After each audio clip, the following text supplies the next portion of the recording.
Hello everyone and welcome to another episode of Truth Shots with Kapil.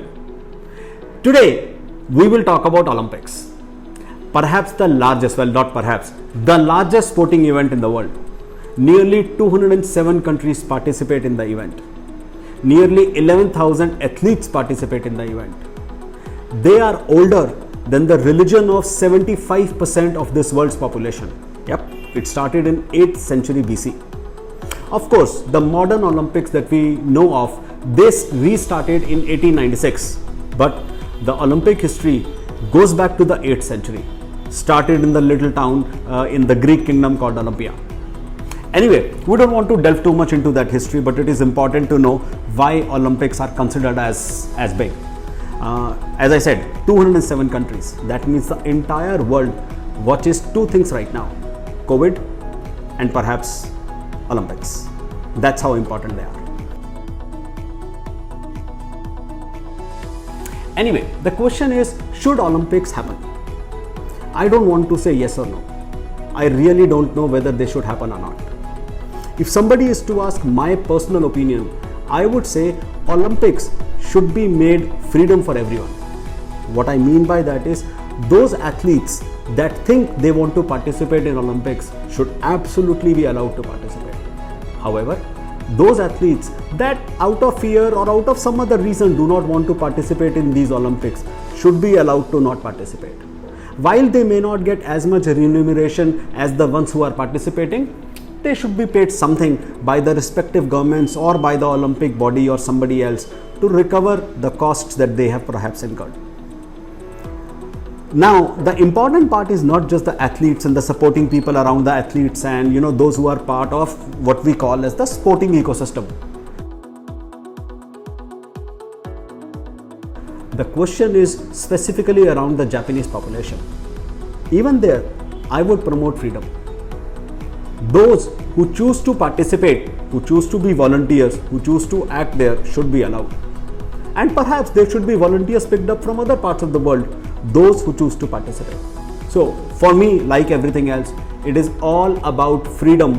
It is all about choices that individuals make.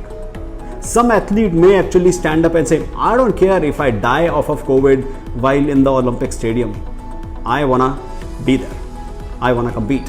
Well, this really also is one of the reasons I mentioned history.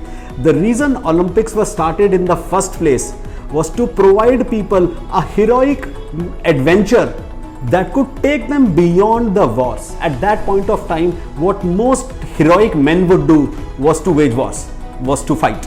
And Olympics was started as a system through which they could have some kind of a diversion, some kind of a system where the wars halted for a while and people could do something else.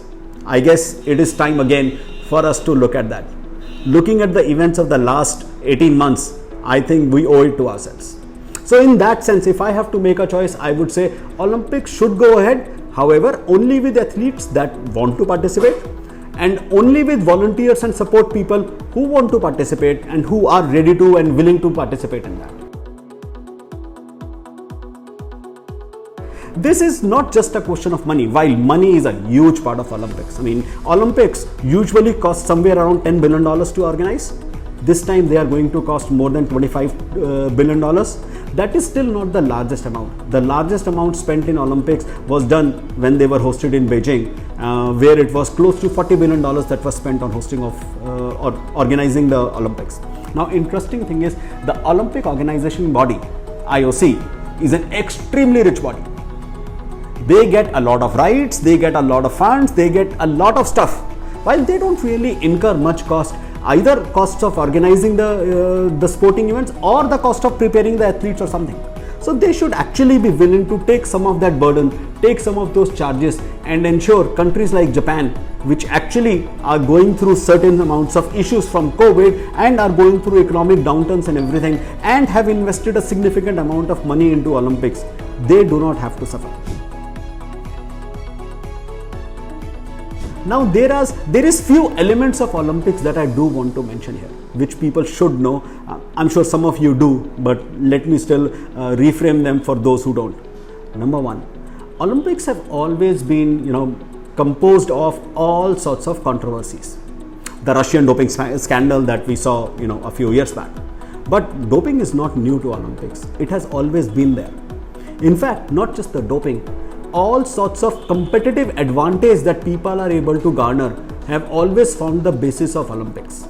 This year, we have Usain Bolt complaining about the gears or the shoes that various athletes are wearing and how some of that may provide competitive advantage to those that are using them.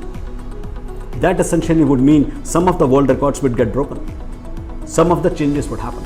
But then, it has always been there. Doping, it's perhaps as old as Olympics itself. And, we keep on struggling with it. We keep on increasing the definition of what is doping and what is not doping. We keep on adding chemicals to it. We keep on adding substances to it. And life goes on. But doping has never stopped. And doping perhaps would never stop. It will always remain the same cat and mouse game where people will keep on figuring out newer ways and the organizing bodies would figure out newer ways to tackle them. Did you know that Olympics for more than a century were only available and only catered to amateur sportsmen? Nobody who was a professional could participate in that. Till the time communism came in a big form, places like Russia started spending a lot of state-sponsored money to create athletes, to empower them, and hence came the world of where people were not necessarily professionals, but really they were professionals because they were being funded by the state. What I find most interesting is the acceptance of professional athletes actually started after the fall of Soviet Union, not while Soviets were funding people as professional athletes.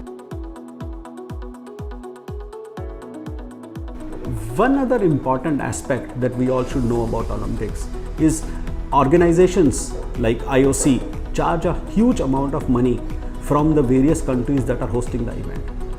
And the countries that are hosting the event, they do a huge amount of infrastructure projects, and infrastructure projects at their own cost, mind you, for recreating or for being able to host Olympics.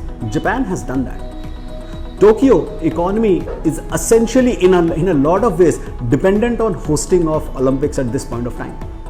Now the economy is already going to struggle tremendously. The entire tourism that should have been associated with Olympics, the entire ticket sales, the entire hoopla around Olympics that should have turned into party environments everywhere are not going to be there. Even though Olympics are going ahead, they will go ahead with no audiences. Well, there is television, there is the adventure of watching it on internet, but of course nothing compares to the amount of sales, the amount of tourism, and the amount of money that can be recovered through people actually participating and through people actually being there. But we still have the TV rights, and TV rights, I mean, if you think about it, in the first time the TV rights were sold for Olympics, the cost was, I think, somewhere less than $500,000. Now the cost is upwards of many billions of dollars, and that's really what keeps the games going. That's really what keeps the organizations interested, and that's really where people make the money. So we will see the Olympic torch being lit Friday evening, and of course the games and the athletes and everyone participating from the day after. It's going to be adventurous, it's going to be fun, and I'm sure a lot of us would be watching the events as they go live. I'm sure you all would be watching just like me, all these athletes participating, all records being broken. With that, we come to an end of this episode of Truth Shots with Kapil. See you next time.